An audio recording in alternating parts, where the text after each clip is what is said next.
Charleston, South Carolina, a city where time moved slow and secrets aged like whiskey in the dark.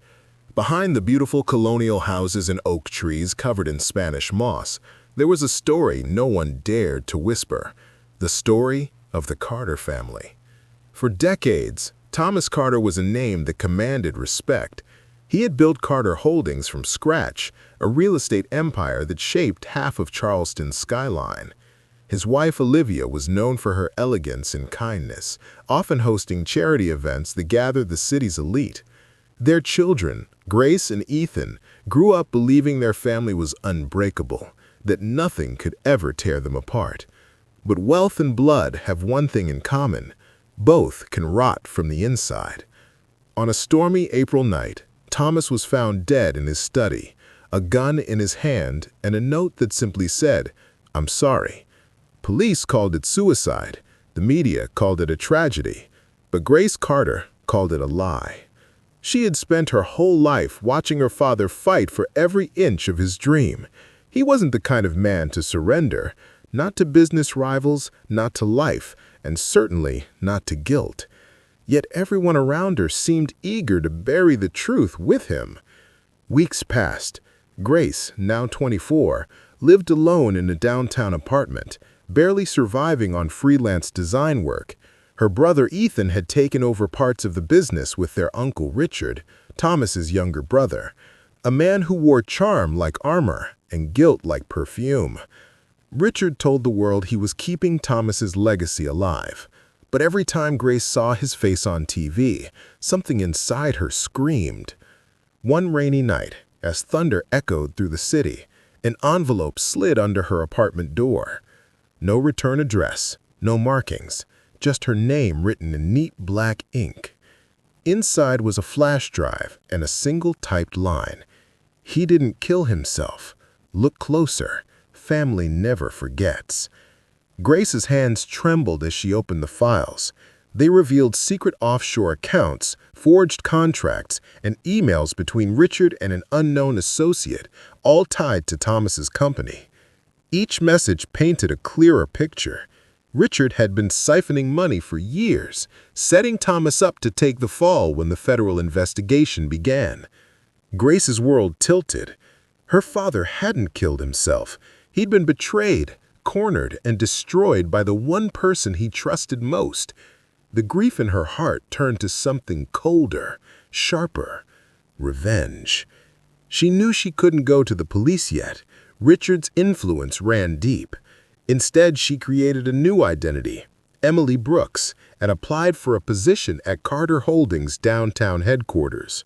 With her art background and forged credentials, she became Richard's new personal assistant. For months, Grace walked the halls her father once ruled, pretending to admire the man who'd murdered him. Richard, in his late 40s, was slick, confident, and unaware of the storm building right beside him. He often told her, "Loyalty makes the family strong." Grace smiled each time, biting back the urge to ask how strong he felt while pulling the trigger on his own brother's life. She collected evidence quietly, copying files, recording meetings, gaining the trust of board members. In that corporate jungle of polished lies, she was the silent hunter. One night, while everyone celebrated a new project launch, Grace stayed behind in the office. She hacked into Richard's private email server, and what she found changed everything. Hidden among financial reports were personal messages to her mother, Olivia. Her stomach twisted as she read them. Richard and Olivia had been having an affair long before Thomas died. The betrayal was deeper than business. It was personal, intimate, poisoned with love and greed. It wasn't just Thomas who'd been framed. He'd been broken by the two people closest to him. Grace's tears blurred the screen. Her mother had always played the perfect wife, grieving widow, and moral compass. But now she saw her for what she truly was, a woman who had traded loyalty for luxury. The next morning, Grace visited her mother's mansion. Olivia opened the door in silk, her expression tightening when she saw her daughter. "Grace, darling, what are you doing here?" Grace's voice shook, but her words cut like knives. "Tell me, Mom, was he worth it?" Olivia froze. The silence that followed said everything Grace needed to know. She walked away without another word. That night, Grace stood by the riverside where her father used to take her fishing as a child. The water glimmered under the moonlight, calm and endless. "I'll finish what you started, Dad. I'll make them pay." Over the next few weeks, she set her plan in motion. Using the files, she traced the offshore transfers to shell companies linked to Richard's name.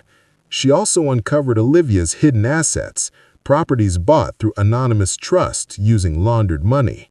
Slowly, she built a case so airtight that not even Richard's lawyers could breathe through it.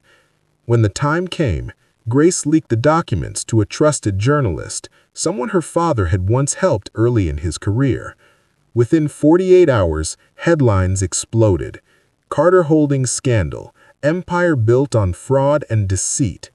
Federal agents raided Richard's offices. Olivia's accounts were frozen. The entire city watched as the family once seen as untouchable fell apart like glass under a hammer. But Grace wasn't done yet. She visited Richard in his penthouse the night before his arrest.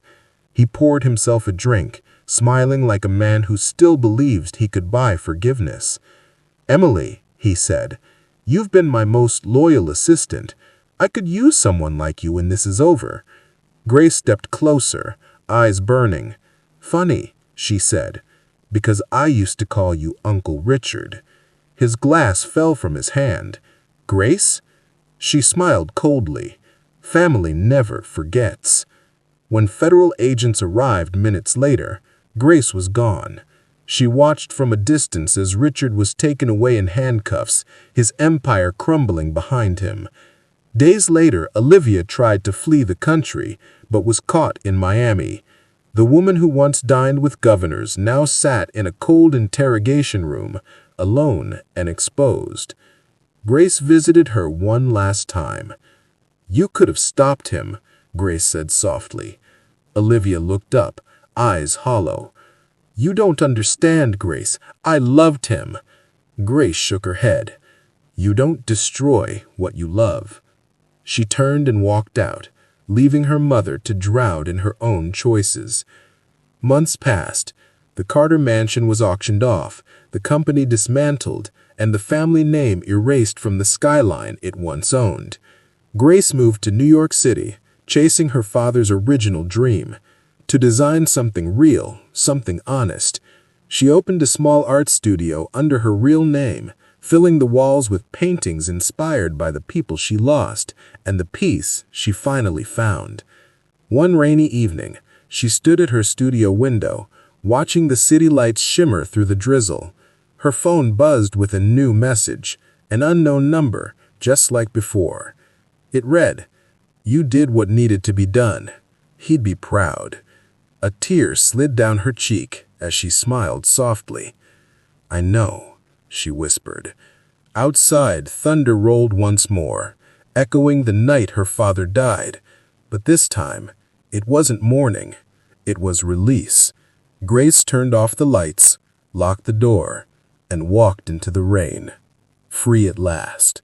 Subscribe to Next Level Stories 000 for more cinematic tales of truth and revenge. Because sometimes blood may bind us, but betrayal burns deeper. And when the fire fades, all that's left is who we choose to become. What would you do if justice demanded your family's destruction?